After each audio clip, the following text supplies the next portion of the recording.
Good morning everybody, I hope you're doing okay. We're back with another video. If you've not seen my previous video, make sure you go over there. It's all happening at Leeds United, and obviously that's a whole roundup of what's happened this week.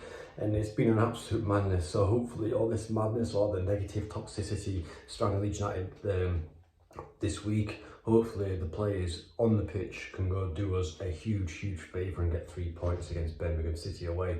Of course it's going to be a very difficult one, and I'm going to go more into that in a second. But if you are new around here, make sure you subscribe to the channel.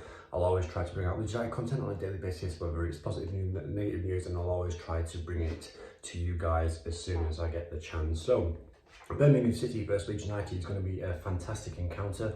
Obviously the previous match was when Marcelo Bielsa was in charge back in 2019 when it was a 4-5 thriller, and that game was unbelievable. I think it was a promotion season, wasn't it? But I could be wrong.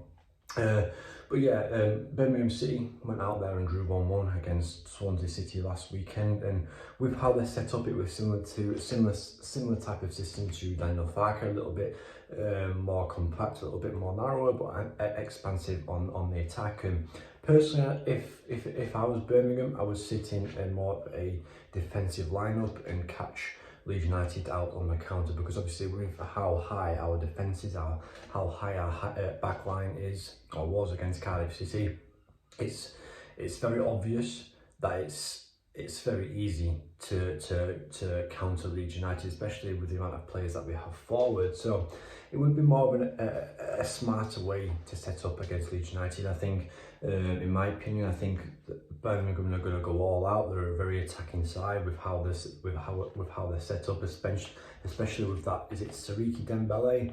He looks like an absolute menace this year, signed from Celtic. So it's going to be very interesting to see how this one pans out. I mean, Birmingham this year, of course, last year they finished just above the relegation zone.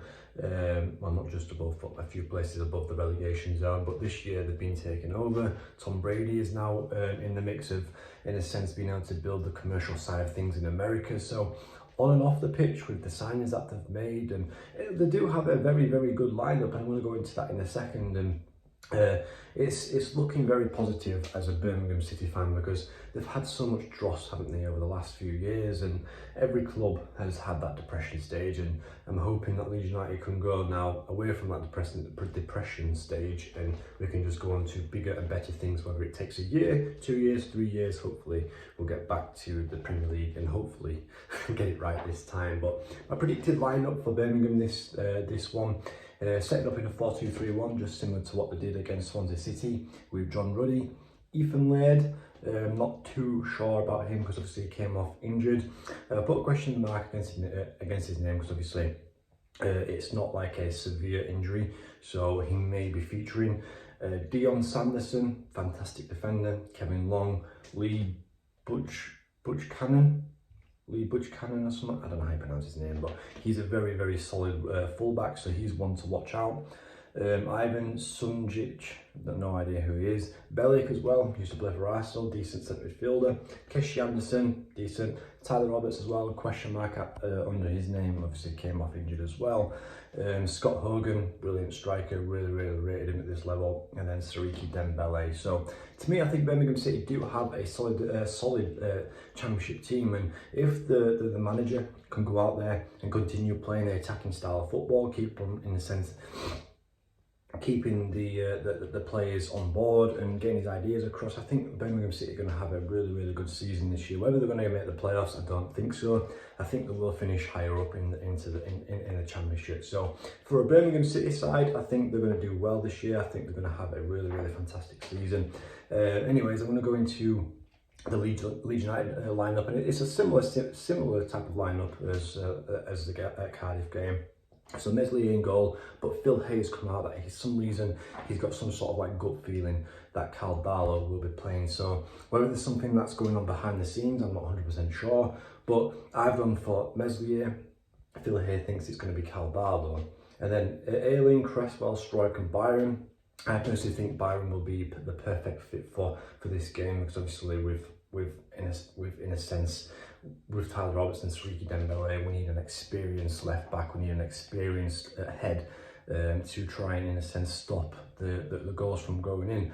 I've put in Stroik and Cresswell because obviously I know we've got Joe Rodon. He's only just recently come in, and the reason why I haven't included him in is because obviously he hasn't really had time to train. He hasn't really been, in a sense, been able to understand the system of Daniel Farke. So I personally think it's going to take him maybe a week to, in a sense, be implemented in the first team.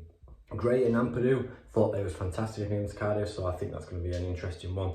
Sini, this one, there obviously is rumours now that he's, in a sense, said that he doesn't want to play against Birmingham, but there's rumours that he's picked up an injury against Shrewsbury Town, so we're going to have to wait and see until the news come out, so just take that with a pinch of salt with this news.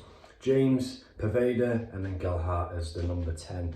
And I know there's Rutter, there's speculation that he's back from injury now, but he's not guaranteed minutes. So I put Pervader in because obviously Somerville's injured, Rutter's injured, Jack Harrison's still injured, and Onto has refused to play again. So I personally think Pervader, he will give us a lot this season. I know there's a lot of Leeds fans previously who said they don't want him in a Leeds United shirt, but personally I think it's going to be an interesting one for Pervader this year. And then as well, Dan James looks a menace when he's at full speed. And then as well, who do we play up front? We haven't really got anyone. We could put Sonny Perkins up there.